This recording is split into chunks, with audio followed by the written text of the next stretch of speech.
Bulaga! Hello mga kalapatids, hello tropa, hello mga ka-firmam, hello TikTok and Facebook. So ayan guys, nakita nyo nasa highway kami. Ay si Ada. Oo na, maganda siya. So for today's video, ayan may pupuntahan tayo. Surprise! Pero tara, samahan nyo kami. I'll be back!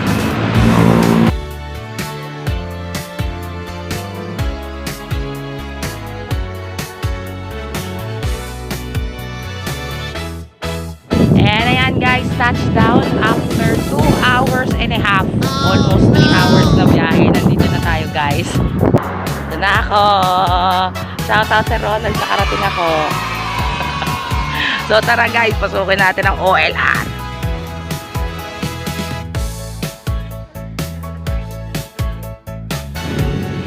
So ayan guys, dirikang araw, talagang sumugod ako dahil huling araw na po ng entry ng Kalapatids OLR. So, huli mata't magaling, huli pa rin. Pero at least dito na. Ebidensya, nakarating ako. O, syempre, kasama ko yung assistant ko. Si Ronald, nakarating ako. Kahit late, at ang init-init, ang skin, sira. So, tara guys, puntahan natin si Papa C.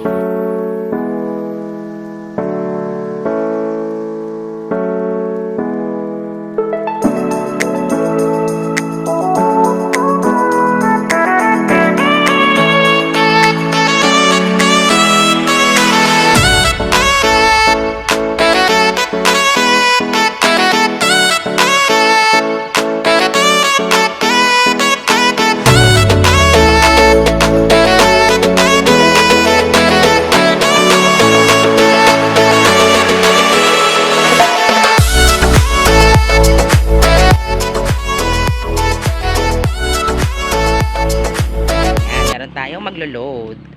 Ako natin siyang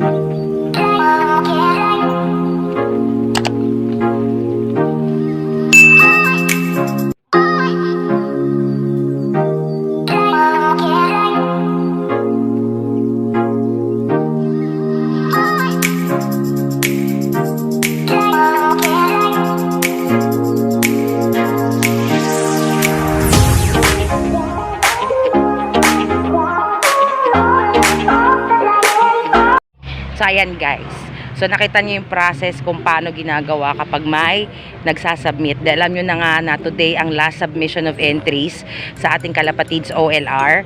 So shout out ko si Mars Daisy, yung asawa niya na nagload kanina. Ayan na syempre si ating Camacho na tropa dito sa Binangonan. So yun, tsempuan tayo na may nagload kaya binlog natin. So dito pa rin tayo. Yan. So sasamantalayin natin. Alam nyo guys, sa totoo lang, yung in-acquire ni Sir Ronald tong OLR galing FPR, sobrang laki na ng pagbabago ng itsura ng OLR. So kahit na maayos na siya before sa FPR, pina-renovate pa talaga ni Sir Ronald. Kita-kita nyo naman yung ganda. Diba ang ganda?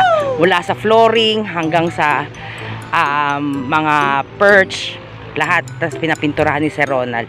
So kaya naman salute ako sa big boss ko kay Sir Ronald sa ginawa niya rito sa OLR. Bago tayo umalis, interview muna natin ng loft manager. Yeah, what's up, manager? Si Papa C. So ayan, so Papa C, unang question. Ano yun? Update. Update. Ilan na ang ibon natin ngayon? Una sa lahat, mapagpalang araw mga kalapatids. Natanong nga po pala tayo ni Madam Jingle kung ilan na po ang ibon natin. So actually, isa ngayon ang ibon natin nasa 27. Pero nagka-countdown pa tayo kasi may mga ano pa, may takot neto, may last day na submission pa tayo. So sa tingin ko naman, ngayon pa lang nagpapasalamat na ako sa lahat ng ating mga kalapatids na sumuporta. Sa tingin ko, ma-reach natin yung 3,000. Oh my God! So, mga kalapatids, thank you na Bidyan sa pagdalaw dito sa amin. Ano ba pasalubong natin?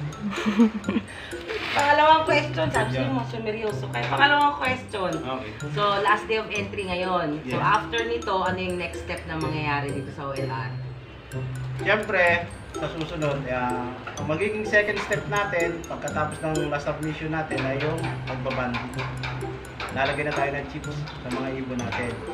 para makita ng mga puncher, mga kalapatids natin yung ibon nila, yung mga entry nila, no? Yun po. Tapos syempre yung mga may replacement sa atin, nga pala, announcement natin, pwede na kayo magdala. Araw-araw dito sa kanila. So, after ng paglalagay ng ban, ibig sabihin magpapakawala na. Papalipad, Okay. start na siya by July, magpapalipad na after So, ng... pagkatapos natin ng band assignment, magpapalipad na talaga tayo mga kalapatids. Yun po. Perfect. So, last question ko, dahil busy sila at magtatanghalian na. Oo nga po, gusto Anong, ko lang. anong message mo sa lahat ng mga sumali, sumuporta on behalf of Kalapatids na ikaw ang loft manager? Siyempre, unang-una, nagpapasalamat po talaga kami ang buong Kalapatids team at ang aming boss, si Boss Ronald, sa lahat po ng mga Kalapatids na nag-entry at sumuporta sa ating Kalapatids. One of praise. Yan. Isa po sa inaano namin ng Kalapatids team, yung makakaasa kayo sa aming pa-premyo na lalo na ngayon, ma-reach natin yung possible ma-reach natin yung 3,000 birds. So, magiging 4 million po. Yan. Yun po. Maraming salamat po ulit mga Kalapatids and God bless you. Thank you, Papa C.